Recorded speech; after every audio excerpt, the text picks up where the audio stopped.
आज का हमारा मौजू है बांग्लादेश का टी20 विश्व कप से बाहर होना और इसकी भारी कीमत। टी20 वर्ल्ड कप से एक ऐसी खबर आई है जिसने आप कह सकते हैं कि पूरे क्रिकेट जगत में हलचल मचा दी है।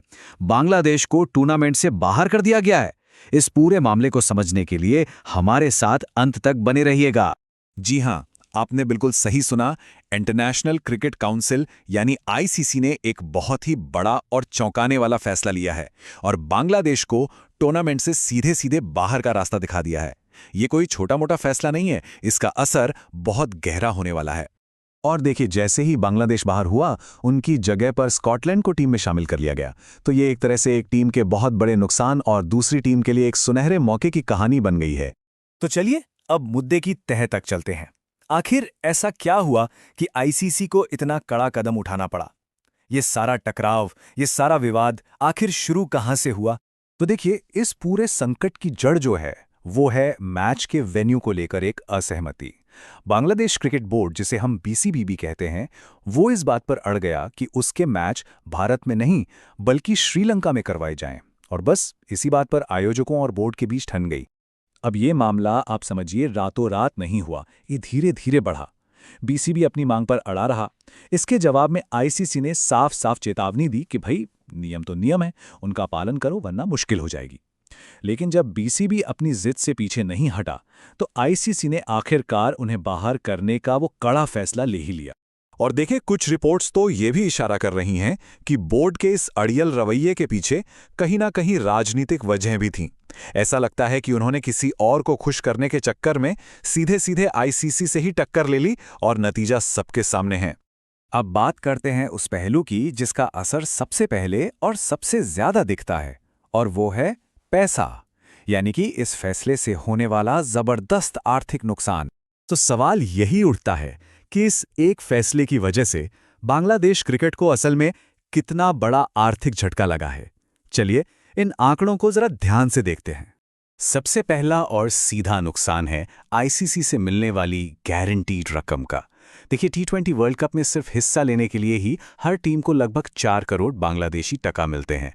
अब ये पैसा बीसीबी के हाथ से गया। और नुकसान यही नहीं रुकता। दूसरा बड़ा घाटा है प्राइज मनी का। अगर टीम अच्छा खेलकर टूर्नामेंट के टॉप 12 में भी पहुंच जाती तो उसे करीब 5.5 करोड़ टका और मिलते। अब वो मौका भी हाथ से निकल गया। लेकिन बात सिर्फ प्राइज मनी की नहीं है, ये तो एक पूरी आर्थिक सुनामी की तरह है। सोचिए, टीम की स्पॉन्सरशिप से जो करोड़ों की कमाई होती वो भी गई, और आईसीसी से जो दूसरे फंड्स मिल सकते थे उन पर भी अब ताला लग गया है। चलिए अब बोर्ड और पैसों के नुकसान से थोड़ा आगे बढ़ते हैं और इस फैसले के मानवीय पहलू को देखते हैं, यानी इसका खिलाड़ियों और फैंस पर क्या असर पड़ा। यह फैसला सीधे सीधे खिलाड़ियों के करियर और उनकी जेब पर एक बड़ा हमला है। उन्हें न सिर्फ अपनी मैच फीस और परफॉर्मेंस बोनस से हाथ धोना पड़ेगा, बल्कि जो पर्सनल स्पॉन्सरशिप मिल सकती थी या दुनिया के सबसे बड़े मंच पर खुद को साबित करने का मौका था, वो सब कुछ एक झटके में चला गया। आप इस बात से अंदाजा लगाइए, बांग्लादेश में एक क्रिकेटर को सिर्फ एक इंटरनेशनल टी20 मैच खेलने के कम से कम 2.5 लाख टका मिलते हैं। अब ये सारी आमदनी पूरी तरह से बंद हो गई है।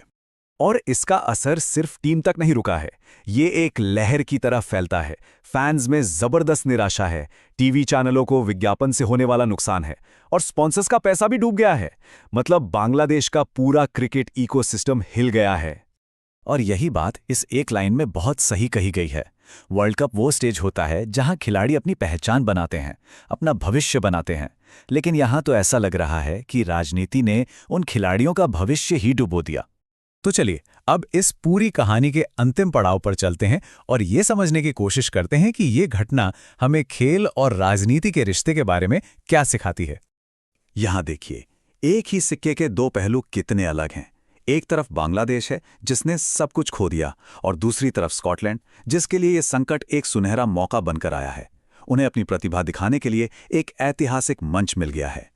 और यकीन मानिए, इस फैसले का असर आज या कल में खत्म नहीं होगा। ये आने वाले कई सालों तक महसूस किया जाएगा। इससे बांग्लादेश के युवा क्रिकेटरों को एक बहुत ही गलत मैसेज गया है, और खिलाड़ियों, बोर्ड और फैंस के बीच जो भरोसा था वो बुरी तरह टूटा है।